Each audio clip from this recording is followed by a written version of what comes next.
Assalamualaikum warahmatullahi wabarakatuh.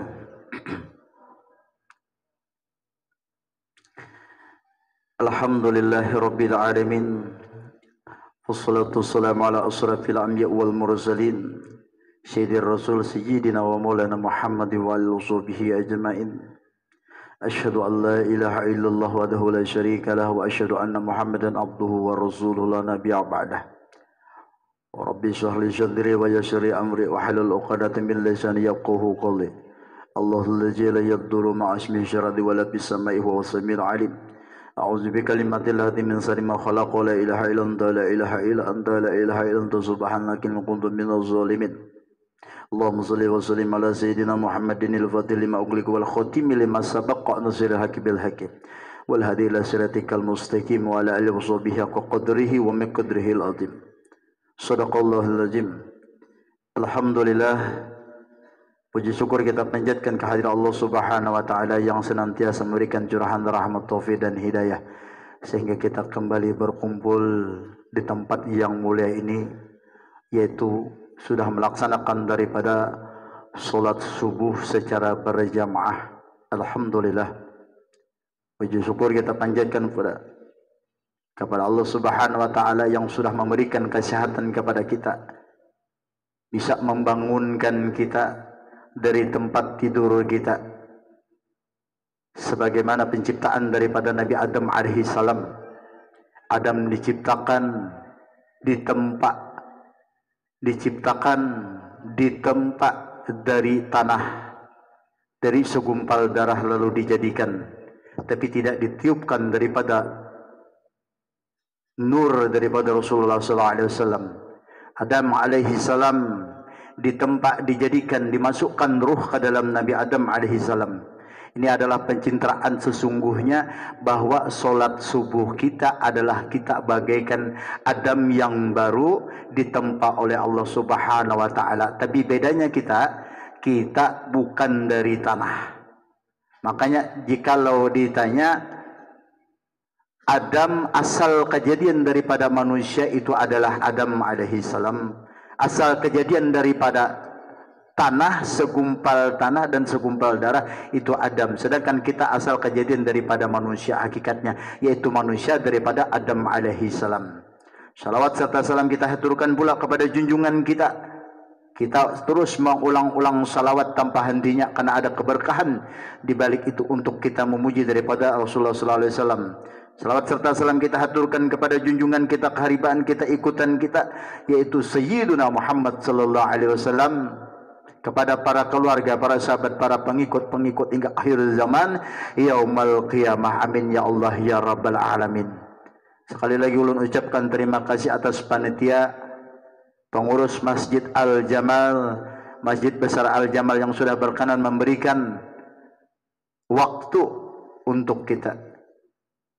Sebetulnya bahasa etam nada menghulunkan nada. Karena apa? Karena ini adalah tugas ulun untuk menyampaikan apa-apa yang sudah diajarkan oleh Rasulullah sallallahu alaihi wasallam. Alhamdulillah, sekali lagi minta halal minta ridho. Kembali kita mengingat mati.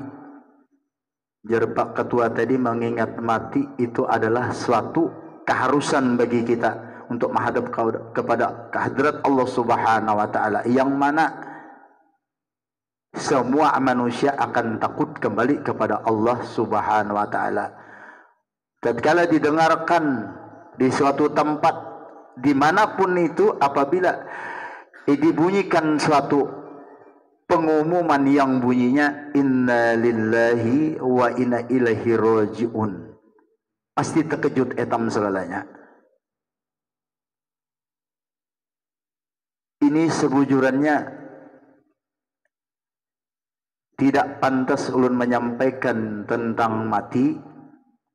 Kenapa jadi tidak pantas ulun menyampaikan tentang mati? Karena orang yang menyampaikan tentang mati ini hampir-hampir sudah sampai ke hadirat Allah Subhanahu wa taala. Dan ini pun juga menyampaikan kita ke hadirat Allah. Pada hakikatnya orang yang menyampaikan tentang mati, ia tahu akan mati. Bagaimana mati? Satu contoh. Orang yang menyampaikan tentang mati ini adalah orang-orang yang pernah mati suri.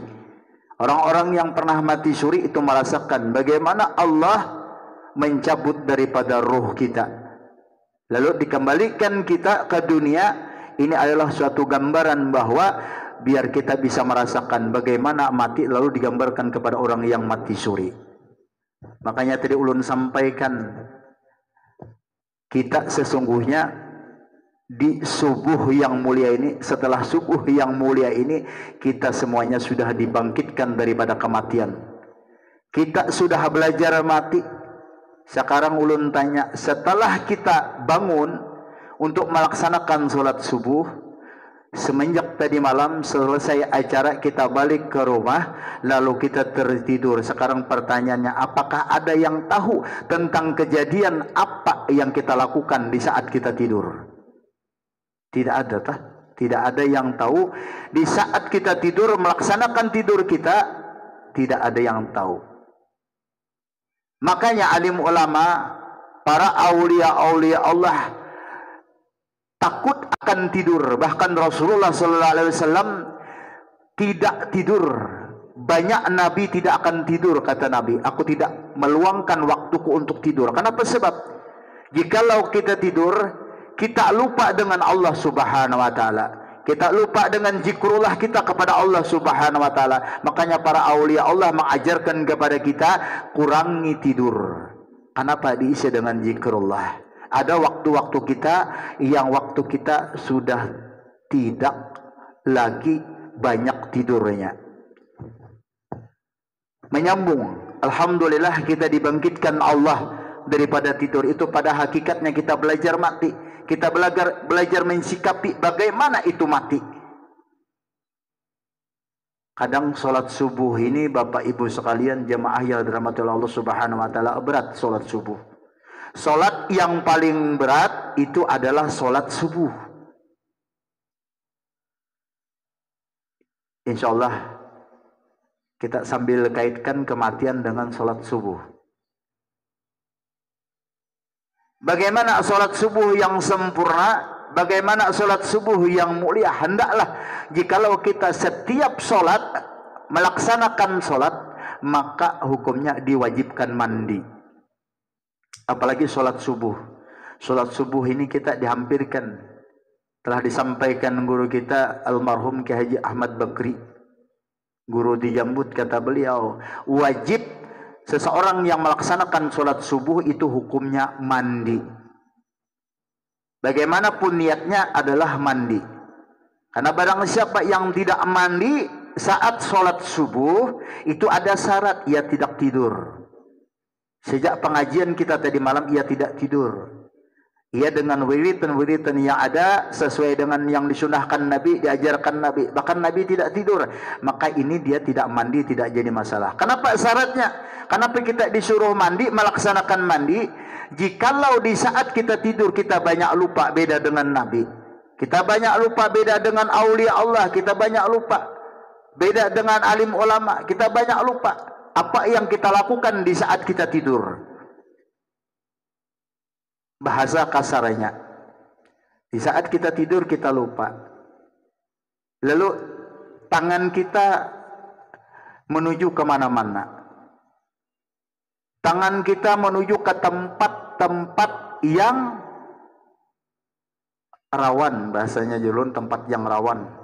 Nyadapian tempat rawan tuh, tempat rawan tuh ada. Bilanya tangan etam ni tama ke dalam, lalunya bergerak. Nah, itu tempat rawan. Tempat rawan itu. Tangan etam ni tama ke dalam, lalu etam nada tahu dia punya etam kutai bogogot nih. Dia punya orang Banjar Begaru. Nah, setelah kita melakukan semacam ini kita tidak sadar. Setelah itu tangan kita yang kita arabakan, yang kita jamahkan kemana-mana, otomatis ngangkit ke atas. Lalu etam nih bogogot lagi ke atas.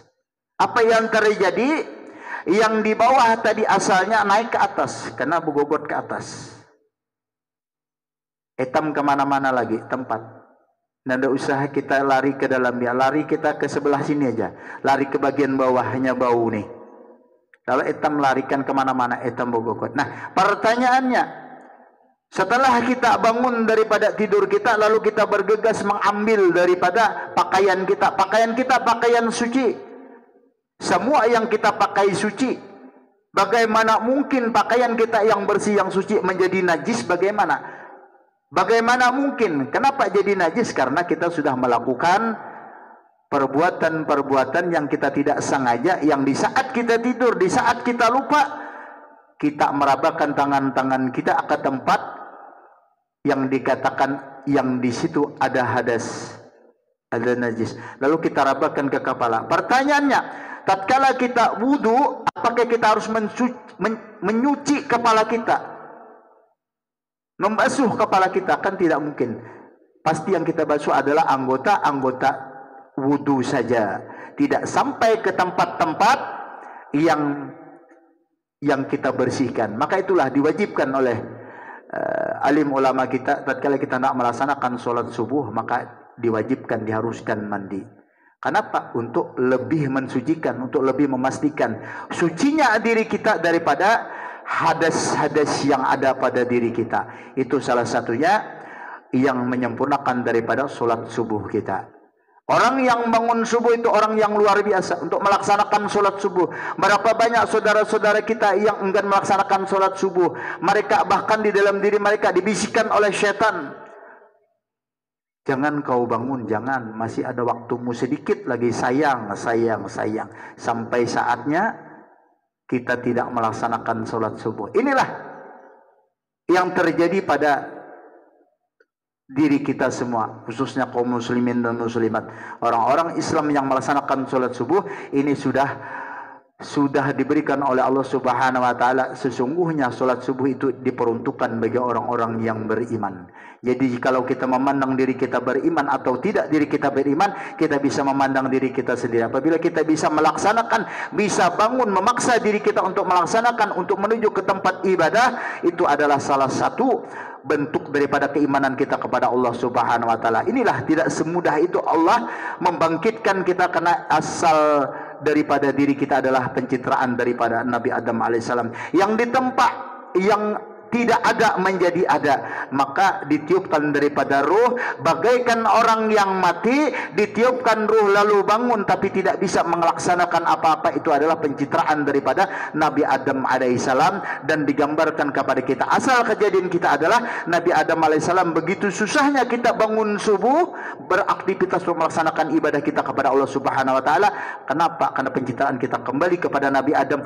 Bagaimana Nabi Adam ditempa, ditiupkan ruh, lalu begitu dahsyatnya untuk bangun, untuk bangkit. Seandainya tidak nur daripada Sayyiduna Muhammad sallallahu alaihi wasallam, maka Nabi Adam alaihissalam tidak dijadikan apa-apa dan tidak akan mendapatkan rahmatan lil alamin. Sebagaimana rahmatan yang terjadi pada Nabi Adam adalah pencitraan daripada nur daripada Sayyiduna Muhammad sallallahu alaihi wasallam. Kita tidak menghinakan Nabi, tapi asal kejadian bahwa sesungguhnya yang sempurna, yang lebih mulia adalah Nabi Muhammad sallallahu alaihi wasallam. Kembali mengingat mati, ini ada hubungan dengan mati.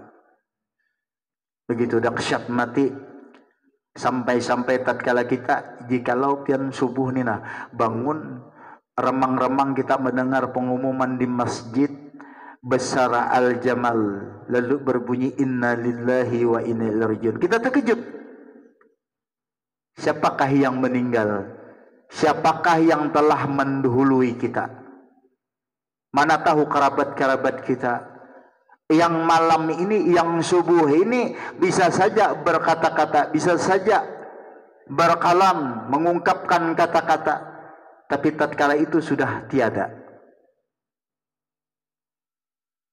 Inilah keharusan kita kepada Allah Subhanahu wa taala. Pertanyaannya, kenapa kita jadi takut dengan mati? Sudah tahukah, sudah seberapa banyakkah amal ibadah kita kepada Allah Subhanahu wa taala? Sudahkah kita sudah menimbang-nimbangkah kita dengan amal-amal kita untuk menjelang kematian kita? Yang bahkan kata Nabi, kata Rasulullah sallallahu alaihi wasallam, jikalau hamba dikembalikan, ya Allah ya Rabb, sehari saja Allah pun tidak akan mengembalikan, karena sudah qadrat dan iradatnya. Ya Allah memohon lagi kepada Allah, tapi bukan Nabi, tapi Nabi mengatakan ini, ya Allah ya Rabb, hidupkan hamba ya Allah sejam saja. Tapi kata Allah tidak. Ya Allah ya Rabb, bangkitkan hamba ya Allah sedetik saja. Jikalau engkau ya Allah ya Rabb hidupkan hamba sedetik saja, hamba akan betul-betul melaksanakan ibadah kepada engkau. Tapi kata Allah, lah, Allah tidak akan membangkitkan manusia. Betapa sombongnya kita, betapa congkaknya kita meminta kepada Allah Subhanahu wa taala, wahai Allah ya Rabb, bangkitkan hamba kembali ya Allah. Padahal Allah sudah memberikan, melapangkan diri kita berapa banyak. Allah memberikan, melapangkan pada diri kita. Benar Allah memberikan untuk menghadap kepada Allah cuma sejenak, cuman berapa menit. Aktivitas kita yang lain-lain masih banyak. Cuman sholat, cuman paling lawas biasa kita 5 menit.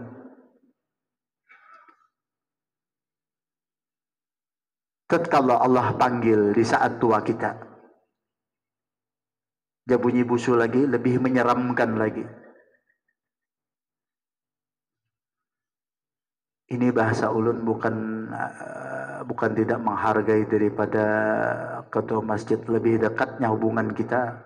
Dan mudah-mudahan hubungan ulun kepada bubuhan pian berata-barataan tidak menjadikan suatu perkenalan silaturahmi menganggap kejauhan daripada kita. Ya mudah-mudahan hati kita selalu dekat. Ulun di sambutan di Samarinda pian di Kota Bangun, mudah-mudahan selalu terhampir pandangan bubuhan pian-pian berataan jahir pian kepada ulun, dengan ingatnya pian, dengan mengenangnya sosok ulun yang semacam ini. Ulun bersyukur kepada Allah Subhanahu wa taala menjadikan doa bagi kita, menjalin silaturahmi kepada diri kita. Inilah anjuran daripada Rasulullah. Tatkala pian ingat satu contoh, barang siapa yang mencintai seseorang aulia Allah, ia selalu mengingat, ia selalu mengagungkan aulia Allah dimanapun ia berada, maka mulialah kita. Ini salah satu, kita mencintai daripada orang alim. Mudah-mudahan maksud dan tujuan ulun adalah bukan ulun orang alim, tidak, tapi minta doa bubuhan pian beratan ini menjadikan doa-doa kita diijabah oleh Allah Subhanahu wa taala. Kembali,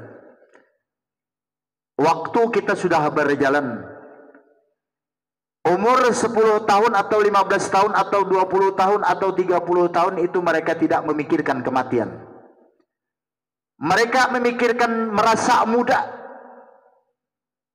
Mereka tidak memikirkan yang dikatakan ya ayyuhallazina amanu, wahai orang-orang yang beriman, ittaqullah, bertakwalah kepada Allah, dekatlah kepada Allah. Mereka tidak memikirkan, bahkan mereka lupa. Mereka lupa apa yang dilarang oleh Allah Subhanahu wa taala. Bahkan mereka pun lupa apa yang diperintahkan oleh Allah Subhanahu wa taala. Ini di saat kita umur 10 tahun, 15 tahun sampai 30 tahun. Yang dimaksud adalah orang yang tidak menuntut ilmu agama. Tapi dikala orang yang menuntut ilmu agama, kata Rasulullah, jangankan umur di 10 tahun, 7 tahun pun ia sudah dididik, sudah diperintahkan oleh kedua orang tuanya. Ini anjuran Rasulullah, disunahkan Rasulullah. Tapi yang ulun maksud ini adalah orang yang tidak mengenal ilmu agama. Ia dikatakan orang Islam. 10 tahun, 20 tahun sampai 30 tahun ia tidak merasakan bagaimana mati, bagaimana sakitnya mati, bagaimana mati menghadap kepada Allah Subhanahu wa taala.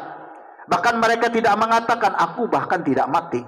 Mereka tidak sadar mereka tidak mati.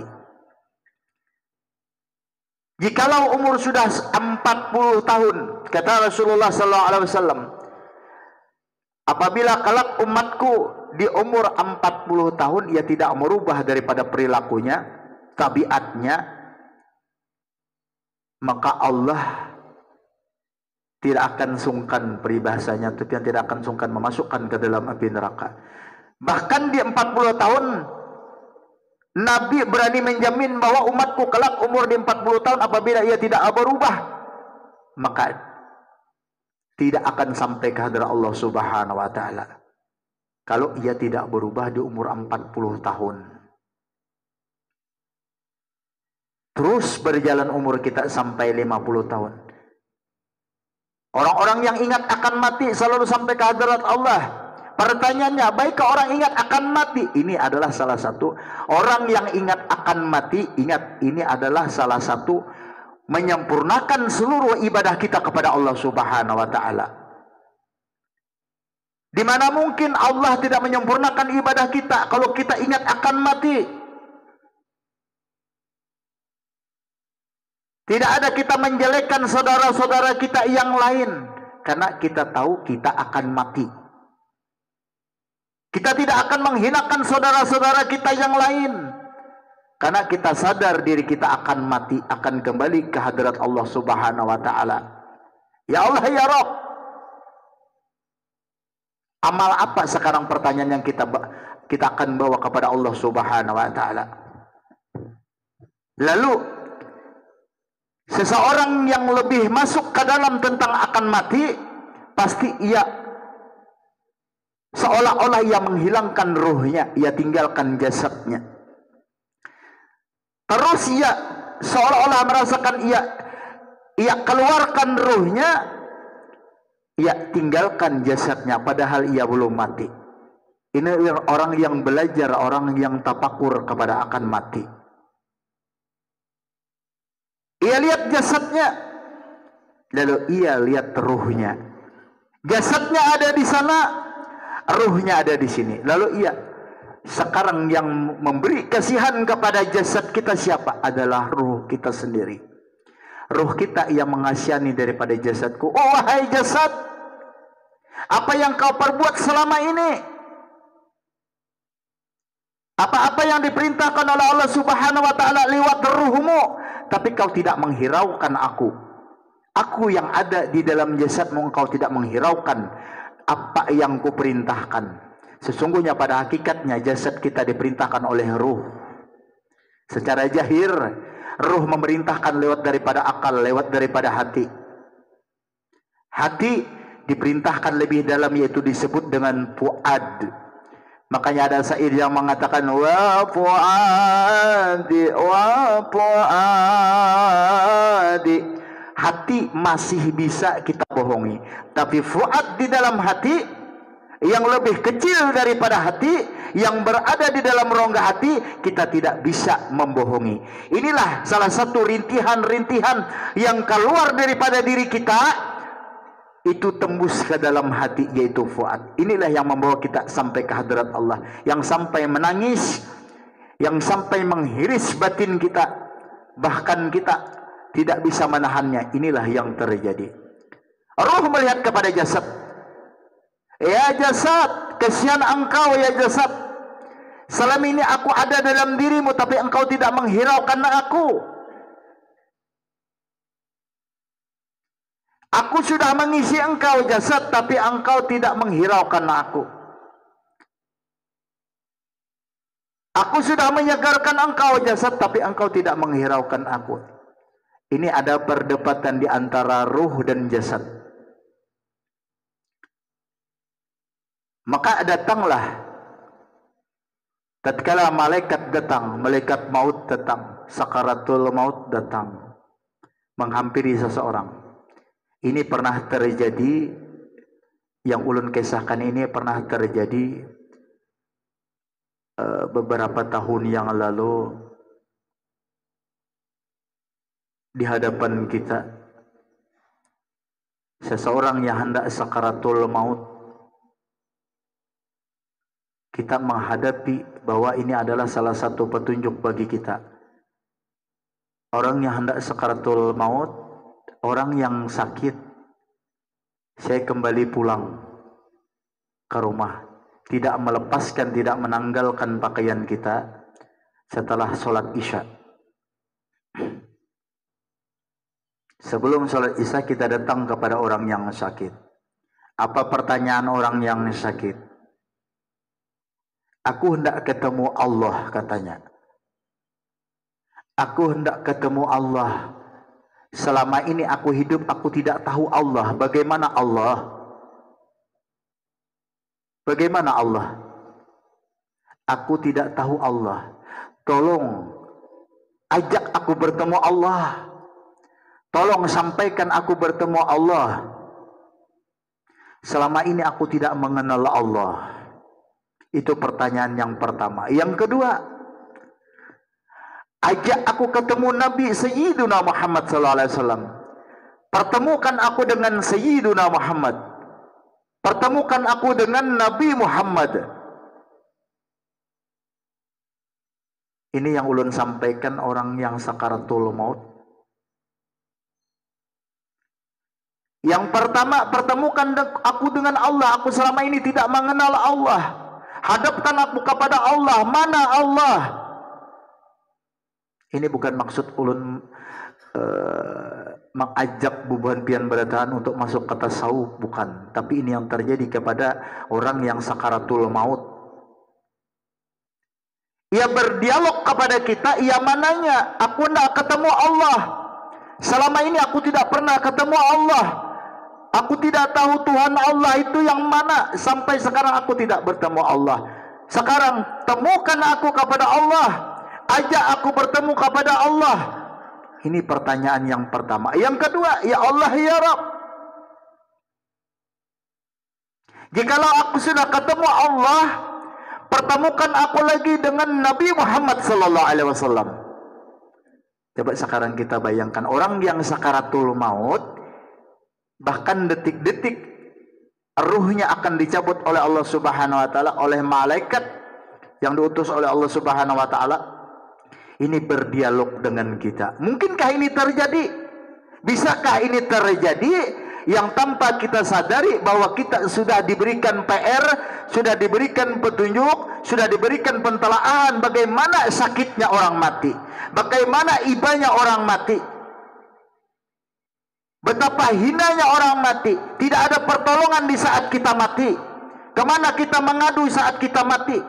Tidak ada aduan kita. Tidak ada yang membantu kita di saat kita mati. Tidak ada keluhan kita di saat kita mati, di saat kita sakaratul maut. Insya Allah, bukan ulun menyampaikan kepada bubuhan pian berataan, insya Allah ulun pun merasakan, insya Allah semua kita merasakan akan mati. Bagaimana dahsyatnya mati.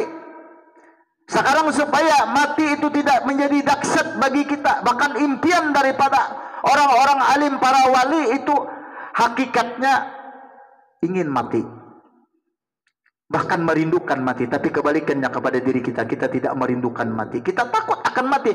Kenapa takut akan mati pada diri kita? Karena kita takut berapa banyak dosa kita yang ada di dalam diri kita. Inilah yang membuat kita ketakutan. Yang kedua, karena kita tidak melihat daripada Allah Subhanahu wa taala. Kita tidak mengenal daripada Allah Subhanahu wa taala. Inilah yang membuat kita mati. Kita beriman kepada Allah. Kita kenal dengan Allah, asmanya kenal dengan Allah, tapi kita tidak pernah yang mana sebenar-benar daripada Allah Subhanahu wa taala. Ini kajian ke dalam tapi untuk menyampaikan kita kehadirat Allah. Kenapa ulun sampaikan lebih dalam? Karena mati bukan di dunia, tapi mati adalah untuk menuju ke dalam akhirat. Sampai di manakah persiapan kita? Karena kalau sudah kita kembali kepada Allah Subhanahu wa taala, kita sudah tidak mengatakan lagi ini ilmu yang dalam sekali, ini ilmu yang tidak menyampaikan kita. Jangan sampai kita tidak paham. Karena pada hakikatnya kenapa di sini ulun sampaikan ada ikatan erat, bahkan mati kita menyampaikan kita kehadirat Allah tidak sempurna. Ajarkan yang semacam ini, kenali Allah. Makanya ulun sampaikan tadi, seorang yang hendak sakaratul maut ditanya siapa Allah, pertemukan aku dengan Allah, sampaikan aku dengan Allah, sampaikan aku dengan Nabi Muhammad sallallahu alaihi wasallam. Kita tidak bisa mundur, kita tidak bisa maju. Tatkala napas kita sudah separuh-separuh, sudah tidak ada di perut lagi.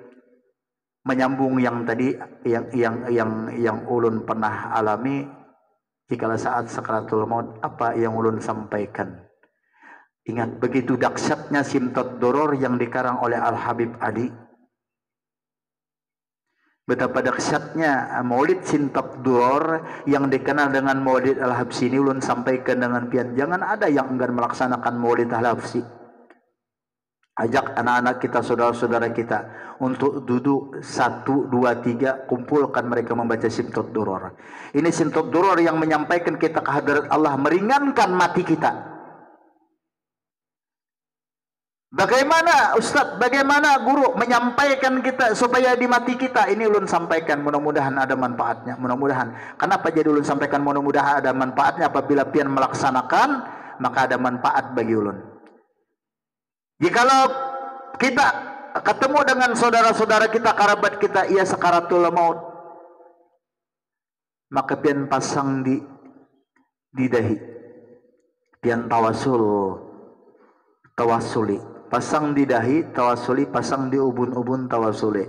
Wa ila hadratil Rasulullah sallallahu alaihi wasallam al-Fatihah Rasulullah Muhammad ibn Abdullah wal Muhajir Sumail Sidin al-Fakil Muqaddam Muhammad ibn Ali ba'alim usulai mapurihim Sumail Muhammadin ulusin halabisi walidina walidihim adul muslimin ajmain Sumail Hish Abdul Qadir Jalil Sumail Saman al-Karam al-Qarmadani Sumail ususan ilor Syekh Muhammad al-Sadatu. Siapapun aulia Allah yang pian kenal, yang bisa pian ingat, yang biasa pian sebut-sebut, tawasuli beliau dan tiupkan di ubun-ubunnya, insya Allah ini akan menyampaikan ke hadirat Allah Subhanahu wa taala, bahkan menyampaikan ke Nabi. Kenapa jadi sampai ke Nabi? Kenapa sampai ke hadirat Allah Subhanahu wa taala? Karena aulia Allah pada hakikatnya membimbing daripada ruh yang hendak keluar daripada jasad kita. Tidak ada pertolongan lain daripada yang ulun sampaikan ini. Inilah yang telah yang selama ini yang ulun lakukan setelah ulun sampaikan sini. Orang yang sakaratul maut itu terbuka matanya. Selama 15 menit ia terpejam. Ia tidak ada napas sama sekali. Bahkan ulun katakan ini beliau sudah mati. Beliau sudah meninggal. Tidak ada napas, tapi detak nadi masih ada. Tapi tiba-tiba beliau bangun. Apa yang dijawab beliau? Aku sudah bertemu Allah. Aku sudah bertemu Rasulullah. Sekarang apa yang terjadi kepada diri ulun? Ulun yang katakan diri kita ini mulia, diri kita yang memuji Nabi, diri kita yang sudah kita puji-puji sendiri, sudah sempurna, ibadah kita sudah sempurna, bahkan kita mengalimkan diri kita, mempenatikan diri kita, kita tidak pernah ketinggalan. Betapa malunya diri kita dengan seorang yang sakaratul maut. Terus terang, ulun menitikkan banyu mata, ulun menangis di saat sakaratul maut beliau. Ini yang terjadi, yang pernah ulun alami, dan ulun menangis di hadapan beliau. Kenapa ulun menangis? Ya Allah ya Rabb, orang yang sakaratul maut, alhamdulillah di penghujung hayatnya bisa bertemu dengan Allah Subhanahu wa taala, bisa mengucap la ilaha illallah Sayyiduna Muhammad Rasulullah, bisa ketemu dengan Nabi, bisa ketemu dengan Allah, bisa ketemu dengan Nabi Muhammad. Bahkan dia pertanyakan siapa itu Nabi Muhammad dan bagaimana nurnya Rasulullah sallallahu alaihi wasallam. Tatkala kita bacakan berkat daripada aulia Allah Simtud Duror, yang dimana tawasulnya pian insyaallah bisa baca berataan. Amalkan tawasul ini, lalu kepada saudara-saudara kita yang sakaratul maut, pian jawati di dahi, baca lalu tawasul, kirim suratul Fatihah, nada kau banyak sekali, insya Allah meringankan daripada beban saudara kita. Kita tidak ada pertolongan, kita pun yang hendak mati, insya Allah ulun pun yang menyampaikan ini. Mudah-mudahan ada yang membimbing ulun di sakaratul maut. Mudah-mudahan lewat saudara-saudara kita, lewat alim ulama, orang-orang yang alim. InsyaAllah ulun kada alim. Yang alim itu hanya orang-orang yang betul-betul menuntut ilmu agama, menyampaikan kehadirat Allah dan sampai kehadirat Rasul. Orang-orang alim, sekali lagi ulun ampun maaf, orang yang alim itu tidak ada keraguan lagi. Ulun meyakini orang-orang alim itu orang-orang yang luar biasa. Nah inilah yang terjadi tatkala sakaratul maut. Ia mengatakan, ia buka mata, lalu ia katakan, aku sudah melihat Allah, aku sudah bertemu Allah, aku sudah bertemu Rasulullah. Di saat itulah ulun menangis. Ya Allah ya Rabb, ini beliau bisa ketemu Allah. Ini beliau bisa ketemu Rasulullah. Ini beliau bisa memandang wajahnya Nabi. Kita yang pecinta-pecinta Nabi, yang melantunkan daripada pujian-pujian kita, membaca Simtat Doror, ya Rasulullah Nabi sallu alaihi, kita tidak pernah melihat wajah Nabi. Itulah kenapa ulun menangis. Berapa banyak sudah amal ibadah kita, zikir-zikir kita, tarikat-tarikat kita. Malu diri kita.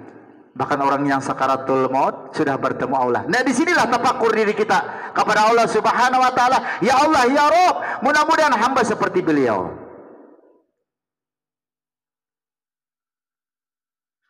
Setelah kejadian itu, beliau bertanya, beliau tidur. Saya balik ke rumah. Ulun balik ke rumah. 5 menit ulun balik. Di saat ulun balik, datanglah anaknya. Kak, bilangnya, dia panggil kakak. Kak, bapak sudah sekarat. Saya balik, datang, beliau kiam sendiri. Saya tanya, siapa yang kiamkan? Kata anaknya, dia memang tangannya begitu. Ya Allah, ya Rabb, apakah kita bisa mengiamkan diri kita? Ini bapak bukan sakarat, ini bapak sudah meninggal dunia. Ucapkan inna lillahi wa inna ilaihi raji'un. Kita sadar bahwa dari Allah akan kembali kepada Allah. Begitulah diriku nanti. Nah, di saat inilah tafakur kita kepada ingat akan mati, bahwa saat kita betapa sedihnya akan mati, kita tidak akan menghinakan suatu kaum. Kita tidak menghinakan suatu saudara-saudara kita. Kita tidak akan pernah menjelekkan saudara-saudara kita. Karena pada hakikatnya kita semua akan mati. Di manakah pertolongan kita? Kita tidak akan mengatakan, perbuatanmu perbuatan yang tidak baik. Sementara diri kitalah yang tidak baik. Tatkala datanglah malaikat Allah Subhanahu Wa Taala yang datang kepada kita yang sakaratul maut, apakah kita bisa menahan sejenak? Tatkala datang ke liang kubur, ia menanya, man rabbuka wa man nabiyuka wa man qiblatuka wa man imanuka. Apakah kita semua bisa menyahut pertanyaannya? Nyaman ulun guru, nyaman ulun ustaz. Gampang itu, man rabbuka, siapa Tuhanmu? Tuhanku adalah Allah. Nyaman ulun jawab. Ingat, ulun pun belum tentu yang bisa mengatakan dengan bubuhan pian beratan ini, yang mahir berbahasa man rabbuka, siapakah Tuhanmu. Dengan lantang ulun mengatakan ini, belum tentu di akhir hayat ulun kena bisa mengatakan Tuhanku Allah. Karena orang yang pintar, orang yang berilmu itu selalu minta keridhaan daripada Allah Subhanahu Wa Taala. Betapa hebatnya kita, betapa pintarnya kita. Jikalau Allah ridha, maka Allah mudah. Ingat, para aulia Allah sudah ridho, tidak akan lagi ditanya man rabbuka wa man nabiyuka wa man qiblatuka. Itulah dahsyatnya mati. Tidak bisa dimundur, tidak bisa dimaju, tidak bisa ada pertolongan siapapun, tidak ada. Cuman satu pertolongan, yaitu pertolongan daripada Sayyiduna Muhammad sallallahu alaihi wasallam. Tidak ada pertolongan lain. Bagaimana kita mendekati Nabi, bagaimana kita minta syafaat Nabi, bagaimana kita minta syafaat Nabi, bagaimana kita dekat dengan Nabi, supaya mati kita, mati yang kita rasakan begitu dahsyatnya, begitu ngerinya, begitu takutnya kita, menjadikan kita tidak akan takut akan mati itu. Kenapa kita tidak takut? Karena kita sudah bersama Nabi. Kalau kita sudah bersama Nabi, kita tahu kembalinya kita. Yang ingat, yang pada hakikatnya kita tidak akan mati, cuma dipindahkan oleh Allah Subhanahu Wa Taala. Allah matikan jasad kita, tapi ruh kita tidak akan dimati. Kembali kepada kehadirat Allah Subhanahu Wa Taala. Jat wajibal wujud, yang terjadi daripada sir sampai turun kepada diliputi daripada nur Nabi Muhammad sallallahu alaihi wasallam. Jahir kita dunia ini, itu yang bikin kita takut, karena kita takut meninggalkan dunia yang fana ini. Aulia Allah tidak akan mati. Sebagaimana, mana buktinya aulia Allah tidak akan mati? Sebagaimana kita mengimani Nabi. Ini Nabi sampai akhir zaman tidak dikatakan mati. Bahkan kesempurnaan ilmu yang luar biasa, orang-orang yang mengimani daripada Allah Subhanahu mengimani daripada Nabi sallallahu alaihi wasallam itu luar biasa. Ingat, kalau orang yang betul-betul dimuliakan oleh Allah Subhanahu wa taala, Allah tidak akan jemput jasadnya saja, tapi Allah sempurnakan jasadnya. Jasadnya pun tidak buruk, jasadnya pun tidak hancur berserta ruhnya. Banyak sudah yang kita lihat di muka bumi ini, betapa banyak petunjuk-petunjuk daripada Allah Subhanahu wa taala. Kenapa? Salah satu bukti keimanan kita kepada Allah, bahwa Allah menunjukkan lewat daripada Sayyiduna Muhammad, lewat daripada aulia Allah. Berapa banyak jasad yang tidak hancur. Berapa tahun kemudian, 30 tahun, 40 tahun dibuka makam itu masih utuh jasadnya. Kenapa? Karena kesempurnaan daripada ilmu. Inilah yang ulun sampaikan. Kenapa tidak ditanya man rabbuka wa man nabiyuka wa man qiblatuka? Karena mereka sudah terhampir dengan Allah Subhanahu wa taala, zat wajibal wujud. Kenapa? Tanda bahwa jasad beliau, jasad orang-orang yang alim, orang-orang aulia Allah itu tidak dimakan cacing. Beda dengan kita. Orang yang dimakan cacing makanya ditanya man rabbuka wa man nabiyuka. Orang yang tidak dimakan cacing, aulia Allah tidak akan. Contoh salah satu aulia Allah yang luar biasa, yang sempurna. Kalau kita baca manaqib, belum pernah baca manaqib daripada aulia Allah, yaitu Datu Suban. Datu Suban pada hakikatnya Allah angkat jasad beliau ke langit berserta ruh saja. Sekarang pertanyaannya, Ustadz, Guru, itu makam siapa? Itu makam dijahirkan biar kita mengenal Datu Suban, biar kita biasa ziarah kepada Datu Suban. Tapi bagi orang-orang yang alim, mereka datang ke sana, Datu Suban tidak ada, Datu Suban masih di langit, belum turun ke tempat beliau. Inilah cara kita mengiman daripada aulia. Perbanyak diri kita menuntut ilmu, duduk di taklim. Pendekatkan diri kita kepada alim ulama, dekatkan diri kita kepada orang-orang aulia Allah yang dicintai oleh Allah Subhanahu wa taala. Insya Allah kita tidak akan takut akan mati. Tanda orang yang takut akan mati, mereka tidak menghinakan saudara mereka. Mereka tidak akan menghinakan saudara mereka, tidak akan pernah menyalahkan saudara mereka. Kalau mereka ingat akan mati, barang siapa yang ingat akan mati, maka sempurnalah apa-apa yang dilaksanakan ibadah itu, yang kita laksanakan maka sempurna. Apabila orang-orang itu ingat betul-betul akan mati. Kenapa ia menghinakan diriku? Untuk apa nanti diriku? Bagaimana aku menghadapi diriku? Maka mereka tidak akan sedetik pun tidak akan sanggup mengatakan, hei perbuatanmu tidak bagus, hei ini perbuatanmu jelek. Mereka tidak sanggup mengatakan. Maka mereka mengatakan, diriku nanti la haula wala quwwata illa billahil azim. Tidak ada daya dan upaya melainkan daripada Allah Subhanahu wa taala. Mana buktinya? Nanti tatkala kita sakaratul maut. Mungkin itu saja yang dapat ulun sampaikan. Mudah-mudahan ada manfaatnya setelah sholat subuh menjelang pagi ini. Mudah-mudahan bertebarannya kita di muka alam semesta ini. Berilah salam kepada malaikat-malaikat yang disebut dengan malaikat rahmat. Assalamualaikum ya Nabi Adam alaihi salam. Assalamualaikum ya Ruhul Amin. Assalamualaikum ya malaikat rahmat. Terbukanya daripada pintu rumah kita, jendela rumah kita, tebarkan salam. Assalamualaikum ya malaikat rahmat. Ini salah satu menyampaikan. Ini sebetulnya bukan rahasia. Untuk apa ulun rahasiakan ilmu yang semacam ini? Karena menyampaikan kita satu tujuan kita. Tidak ada ilmu yang sempurna yang disimpan untuk lebih menyempurnakan. Yang kita simpan bekal kita, bagaimana kita menghadapi mati. Sekali lagi ulun minta halal minta ridho. Mudah-mudahan ada manfaatnya. Sekali lagi, kenapa ulun minta halal minta ridho? Ulun tidak ada mengajari pian sedikit pun, cuman saling mengingatkan bagaimana matinya ulun dan bagaimana matinya pian. Bagaimana ulun mati dengan selamat, dicabut ruh, tidak berasa, bagaimana pian pula begitu. Saling kita mendoakan, mudah-mudahan manfaatnya. Waridho wal inayah. Assalamualaikum warahmatullahi wabarakatuh.